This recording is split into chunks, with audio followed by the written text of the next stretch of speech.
ديك المره قلتو باللي بواقرب مول الشكاره كيغمق على الناس باش ما يخلصهمش. ايوا هي ما عمرنا ما غادي نتخلصوا مزيان. بغيت نعرف غير صاحبي علاش كتعمم؟ ماشي كاع صحاب الشكاره كيغمقوا، وإلا كاع طحتي فشي واحد شلهبي خاصك غير ما تزعزعش الثقه في راسك وتكون واعي بواحد المتلازمه اللي تقدر تجيك، سيرتو الا كنتي عنصر جيد وناجح. وهي موضوعنا اليوم، متلازمه المحتال.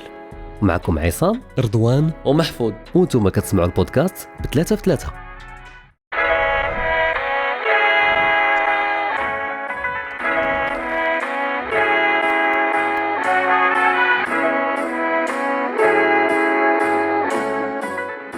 بطبيعه الحال غتعقلوا على الجيم ديال امونغ اس. كانوا فيها الكروميتس، واحد الكليكه كدير شي مهام، والبطل ديالها هو الامبوستر اللي ما تيدير والو، خاص غير يغفل شي حد باش يصفي عليه.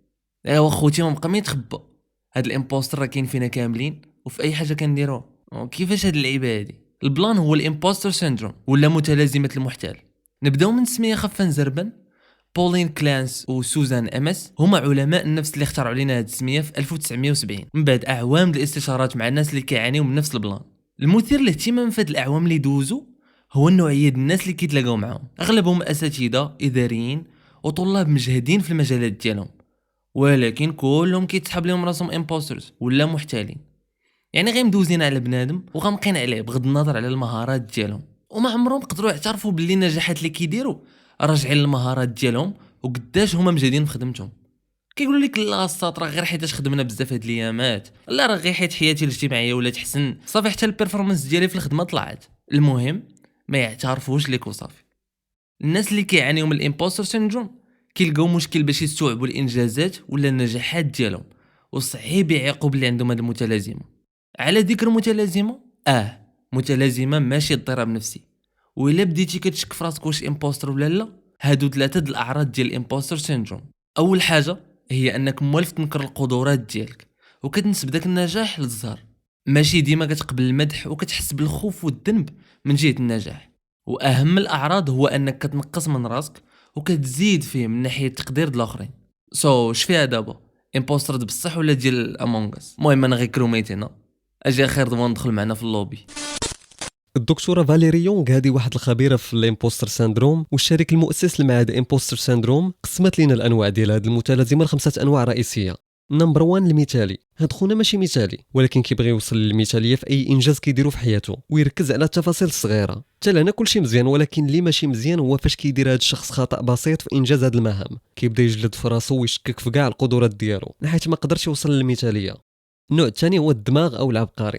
هاد النوع كيحسب لي بلي الناس كاملين خصوصا المنافسين ديالو واعرين وواصلين وبلي كيتعلموا اي مهاره دغيا وكيفهموا في كل شيء، وبلي الذكاء ديالهم طبيعي تزادوا به، الشيء اللي كيخليه يحس بالذنب فاش كيبغي يتعلم شي حاجه وكتاخذ ليه الوقت، وكيبدا يقول علاش هاد الشيء ما دايرش بحال شريب الماء، وهنا كيبدا يحس باللي راه غير جبهه او سنطيحه وبلي هو افشل واحد بين هذوك اللي كيتنافس معاهم. النوع الثالث هو السولومينتي او المنفرد. هاد النوع ستاج واحد اخر، حيت كيحسب له بلي اي مهمه في حياته راه الوضع الطبيعي انه خاصو يقادها بوحدو بلا ما يعاونو حتى شي حد، وإلا احتاج المساعده كيبدا يجلد في راسو وكيبدا يقول علاش ما نقدرش نلقى حل بوحدي، الناس كاملين كيقادوا امورهم بوحدهم الا انا، ناري انا شحال مضعبل. النوع الرابع هو الخبراتور او الخبير. هذا النوع كيحسب له بلي خاصو يعرف كل شيء على كل شيء في اي دومين، وكتلقى ديما كيبحث ويقلب على ابسط الامور باش ما تفوتو حتى شي معلومه، حيت بالنسبه ليه اذا ما عرفش تفصيل صغير في هذاك الدومين راه غادي يشوفوه الناس مسنطح وفاشل، الشيء اللي كيخلي التركيز ديالو ديما مشتت على المهمه الاساسيه اللي تعطات ليه وكيسرح مع التفاصيل ديالها. اخر نوع عندنا هو السوبر هيرو او البطل الخارق، هو اللي كيحسب لي ان النجاح في اي حاجه مقرون بالهارد وورك، وباش تحس براسك نجحتي خاصك طيح وتنوض وتطلع وتنزل، عاد غير يمكن نقولوا لك راه نجحتي. هضره لوجيك ياك، ولكن اللي ماشي لوجيك هو ان هذا النوع كيف ما قلت كيربطها في ابسط الامور وما كيامنش باللي راه هو قدر ينجح في هذيك الحاجه حيت عنده كفاءه وتجربه. لا، باش يحلل النجاح ديالو خصو يطيح وينوض. الامبوستر سيندروم كاين اللي غادي يعتبرها نقطه قوه او ليسانس ديال الواحد باش يتطور ويوصل لمراتب كبيره، ولكن نسينا واحد القضيه، هاد اللعبه تقدر تكون زوينه اذا كان اصلا اللي فيه المتلازمه كيعترف بهذوك النجاحات، سينو راه ما فيش المتلازمه اصلا.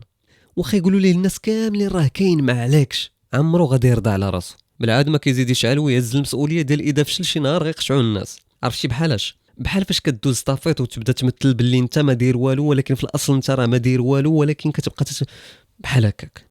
دونك كيزيد هذا الشخص يقتل الثقه في راسو ويقدر يوصلوا هذا الشيء للاكتئاب لا قدر الله، وهذه من بين الاثار السلبيه ديال هذه المتلازمه. ونزيدكم هذه المتلازمه ديما غتضربك في نفسيتك، وكتخليك ديما وقت ما جلستي وسط مجموعه ديال الناس كتبقى تصور راسك اش جابني انا لهنا، كيفاش انا جالس مع هاد خوتنا اللي كاملين باينه ذكيين، ناري عندك نهضر نقول شي حاجه غنبان كي شي كلون، ناري غيعرفوني باللي انا غير جبه وطلقه عليهم.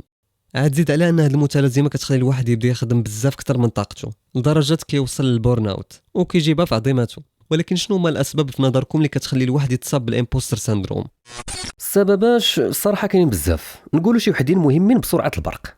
الشخصيه ديال الفرد الا كان عصبي ولا مثالي ولا ما كيقدرش نفسه، التنشئه والعائله واللي كيلعبوا دور كبير. فاش الوالدين كيكونوا مثلا متسلطين ولا كيخافوا اكثر من اللازم، اولا فاش كيعليو لبرا بزاف ديال التوقعات والاهداف على اولادهم.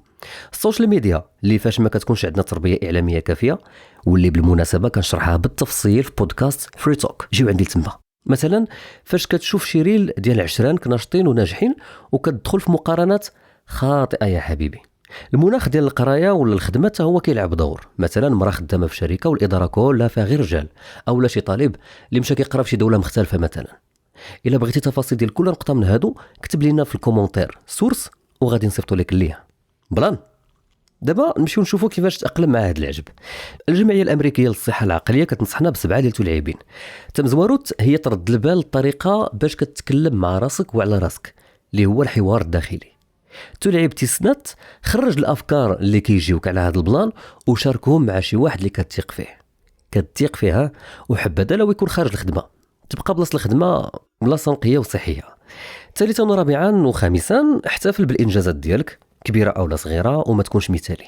الاخطاء جزء من التعلم وعندك الحق في الخطا. ايوا ورخف على راسك، كيسميوها سيلف كومباشن، التعاطف الذاتي. سادسا وسابعا فاش ما تصدق لك شي حاجه تكلم عليها مع شي واحد وناقشها بكل روح رياضيه باش تزيد تطور راسك. ايوا عاد باش تقبل المتلازمه كجزء من المسار ديالك، حيت واخا كاع تروضها غادي تبدا كتجيك في كل مرحله من حياتك، وهذه مساله اللي عاديه. ولكن اللي ماشي عادي هو الضمباز ما يصيفش لينا شي ميساج اللي عبيط. او دي غير تنزو علينا بداك الشيء ديال القرا مزيان وشنو باغي تولي وكيفاش باغي تعيش. ما كراش نرجع دري صغير ونبقى غير كنحلم.